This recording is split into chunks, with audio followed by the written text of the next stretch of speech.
अनुवाद कला भी है, विज्ञान भी है, शिल्प भी है। इसका मतलब एक आर्टिस्ट को जो होना चाहिए, ट्रांसलेटर को भी उस तरह का कलात्मक गुण रखने वाला होना चाहिए।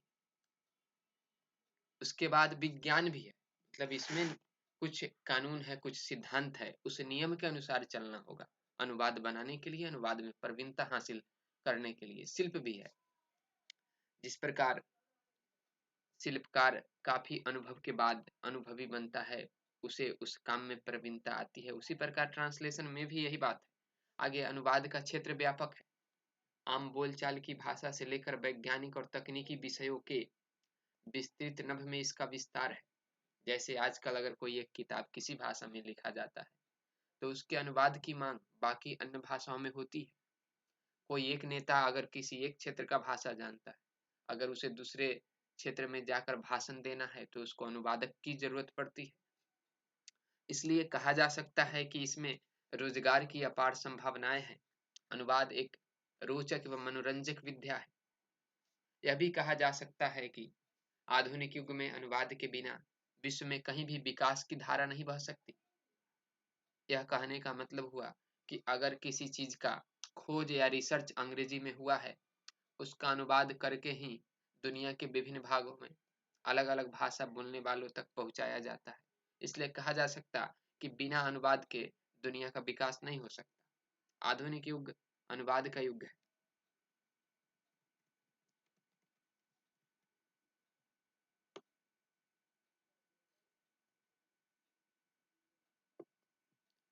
वर्तमान युग अनुवाद का स्वर्णिम काल है। विश्व के चतुर्दिक विकास में अनुवाद की विशेष भूमिका रही है। अभी का जो समय है वह अनुवाद के लिए सबसे बेहतर है। आजकल सबसे ज्यादा किताबें लिखी जा रही है, इसलिए अनुवादक की सबसे ज्यादा जरूरत इस समय है। इसलिए कहा जा सकता है कि यह युग अनुवाद का स्वर्णिम काल है। विश्व के सर्वांगीण विकास के लिए अनुवाद सबसे ज्यादा जरूरी है। अब विश्व के जो प्रसिद्ध अनुवादक हुए हैं, जिन्होंने अनुवाद को एक विद्या के तौर पर विकसित किया, उनमें है Saint Jerome, Etienne Dolet, Dryden, Alexander, Fraser Tytler, Fitzgerald आदि विश्व के महान अनुवादक रहे हैं।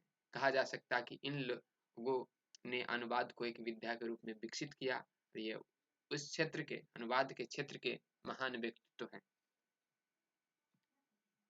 अब हमें आगे देखना है कि अनुवाद की सिद्धांत क्या है, किन आधारभूत बातों को ध्यान में रखकर हम अनुवाद करते हैं या अनुवाद भाषा को सिखाया पढ़ाया जाता है।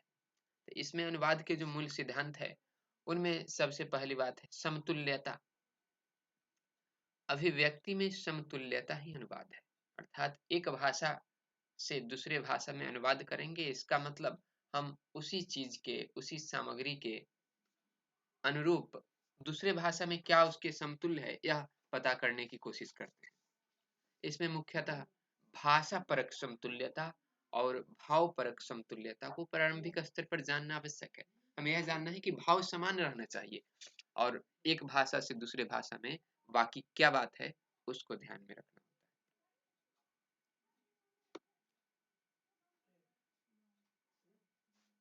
है। भाषा परक समतुल्यता क्या है? जैसे इसमें स्रोत भाषा के पाठ के शब्दों, पदबंधों, वाक्य आदि के समतुल्य, लक्ष्य भाषा में शब्दों, पदबंधों, पदबंध मतलब फ्रेज, वाक्यों का चयन किया जाता है। जैसे मैनेजर है, इसको प्रबंधक का, इसका मतलब हुआ अंग्रेजी भाषा में, अंग्रेजी भाषी देश में जिस व्यक्ति को, जिस तरह के काम करने वाले को मैनेजर कहा जाता है, उस तरह के काम करने वाले को हिंदी भाषी प्रदेशों में प्रबंधक कहा जाता है। इस तरह मैनेजर का हिंदी अनुवाद प्रबंधक हुआ। पेन, पेन जिस सामग्री से लिखा जाता है,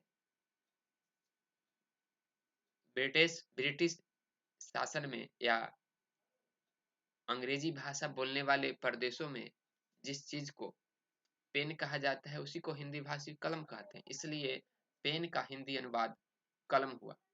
ठीक इसी प्रकार वाटर को पानी, लेम डक प्रेसिडेंट को शक्तिहीन राष्ट्रपति कहा जाता है। ये एक भाषा और दूसरे भाषा में एकदम समतुल्य चीजों का वर्णन। जैसे the doctor felt my pulse. Felt मतलब भले ही महसूस करना होता है, पल्स मतलब यहाँ पर नब्ज, यहाँ पर दाल नहीं होगा। डॉक्टर ने मेरी नब्ज देखी, महसूस की नहीं, देखी। डॉक्टर ने मेरी नब्ज देखी, इसका अंग्रेजी the doctor felt my pulse ही होगा। इसके बाद है भावपरक समतुल्यता, जहाँ पता चलता है कि भाषा परक समतुल्यता नहीं है, मतलब भाषा अलग अलग दिखता है, वर्ड एकदम भिन्न दिखाई देता है, लेकिन उसका जो भाव है, उसका जो सेंस है, अर्थ है, वह लगभग समान होता है। जैसे एसिड टेस्ट, इसका मतलब अग्नि परीक्षा। अंग्रेजी भाषी लोग उस चीज को एसिड टेस्ट कहते हैं जब किसी चीज के बारे में हमें कठोर परीक्षा देनी हो, उसको एसिड टेस्ट कहते हैं। जबकि हिंदी में अम्ल परीक्षा नहीं कहा जाता, उसी को अग्नि परीक्षा कहा जाता है, कठिन परीक्षा को कठिन। इसी प्रकार है ड्रॉप इन द ओशन, महासागर में बूंद, जो एकदम छोटा चीज हुआ, कि बड़े चीज के सामने एकदम छोटा। हिंदी में इसके लिए ऊंट के मुंह में जीरा शब्द का प्रयोग किया जाता है। इसलिए हम कह सकते हैं कि ड्रॉप इन द ओशन अंग्रेजी में कहेंगे, लेकिन हिंदी में इसे कहना होगा तो ऊंट के मुंह में जीरा कहेंगे। यही यहाँ पर सेंस के आधार पर ट्रांसलेशन बनाया जाता है।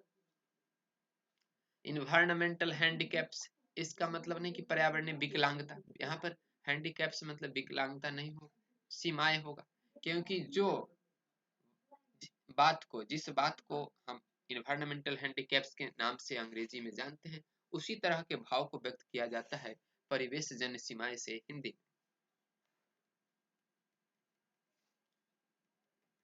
मुहावरा, लोकोक्ति आदि में इस तरह के बात को ध्यान में रखना होता है कि जब भी हम मुहावरा या कहावत आदि का अनुवाद करते हैं, तो भाव को ध्यान में रखना होता है, तब देखना होता है कि उस भाषा में, जिस भाषा में हम अनुवाद कर रहे हैं, इसके समान बाकी के अन्य एक्सप्रेशन क्या है।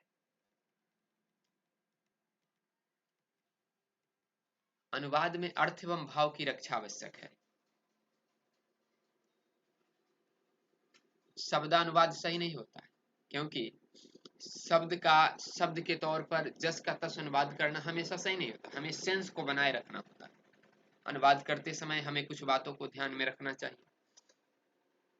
जैसे गंगा नहाना का अनुवाद to bath in the Ganga या to swim in the Ganga नहीं होगा, बल्कि इसका सही अनुवाद होगा bath to wash in the Ganga, क्योंकि यह यही भाव को व्यक्त करता है। क्योंकि गंगा नहाना का मतलब स्नान करना नहीं है, जबकि गंगा नहाना का मतलब है गंगा नदी में जाकर स्नान करते हुए पाप को धोना। इसलिए गंगा नहाना, इसके अनुवाद में पाप धोने का भाव आता है। हमको अनुवाद करते समय उस भाव को पूर्ण रूप से व्यक्त करना होगा। ठीक इसी प्रकार to rain cats and dogs, rain मतलब बारिश होना, कैट्स मतलब बिल्लियां, डॉग्स मतलब कुत्ते, लेकिन to rain cats and dogs मतलब कुत्ते बिल्लियां बरसना नहीं कह सकते। To rain cats and dogs मतलब मूसलाधार बारिश होना होता, क्योंकि हिंदी में यही शब्द है मूसलाधार बारिश होना, जबकि अंग्रेजी में to rain cats and dogs. ठीक इसी प्रकार पब्लिक कैरियर, किसी ट्रक पर लिखा होता है पब्लिक कैरियर, इसका अनुवाद क्या होगा? पब्लिक मतलब लोग या जन होता है, कैरियर मतलब वाहन, लेकिन लोक वाहन या जन वाहन इसका अनुवाद नहीं होगा। यह कहना सार्थक अनुवाद नहीं माना जा सकता, क्योंकि यह शब्दानुवाद हो जाएगा, हमें भाव को ध्यान में रखकर अनुवाद करना होता है। इसलिए पब्लिक कैरियर का अनुवाद, सही अनुवाद भारी की गाड़ी किया जा सकता है।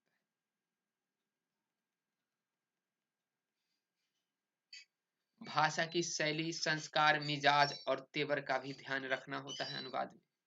जैसे आई हैव टू बुक्स का अनुवाद मेरे पास दो पुस्तकें हैं होगा, लेकिन आई हैव टू डॉटर्स का अनुवाद यहाँ पर दो लड़कियां हैं गलत माना जाएगा। पास पास नहीं कहेंगे, हिंदी भाषा के अनुसार यहाँ कहेंगे मेरे या मुझे। और डॉटर्स मतलब हमेशा बेटी नहीं होता, डॉटर मतलब लड़की भी होता है, और यह सही है।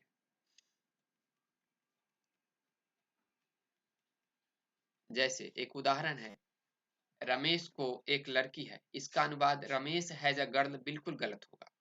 रमेश हैज अ डॉटर इसका सही अनुवाद होगा। इससे पता चलता है कि हम अनुवाद शब्द के आधार पर हमेशा नहीं, उसके भाव को ध्यान में रखकर करते हैं, और अनुवाद का यही सही तरीका है।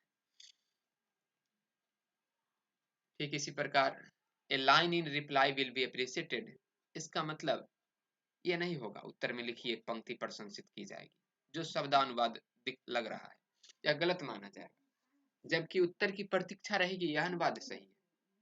ठीक इसी प्रकार जल चढ़ाना, पानी चढ़ाना, दोनों में भारी अंतर है और दोनों का अनुवाद बिल्कुल अलग होता है। जल चढ़ाना पूजा के अर्थ में होता है, जबकि पानी चढ़ाना किसी अस्वस्थ व्यक्ति को पानी चढ़ाया जाता है, उस अर्थ में इसका प्रयोग किया जाता है। तो यहाँ पर जल और पानी का अर्थ समान नहीं हुआ, इसलिए हम कह सकते हैं कि भाव के आधार पर ही अनुवाद होता है। ठीक इसी प्रकार कमरे में सांप था या सांप कमरे में था, ये दोनों बिल्कुल अलग सेंटेंस है और दोनों का अनुवाद अलग होगा। दिख रहा है यहाँ पर अ का प्रयोग हुआ है, इसमें द का। दोनों वाक्यों के भाव में अंतर है। ठीक इसी प्रकार the meeting was chaired by secretary का अनुवाद बैठक की अध्यक्षता सचिव ने की, यह होगा। यहाँ पर चेयर का मतलब कुर्सी लिखना हास्यास्पद होगा या गलत भी होगा। यहाँ पर चेयर्ड मतलब अध्यक्षता होगा। हम भाव के आधार पर अनुवाद करते हैं। यह भी ध्यान रखना जरूरी है कि एक शब्द का अंग्रेजी में बहुत सारे अर्थ होते हैं।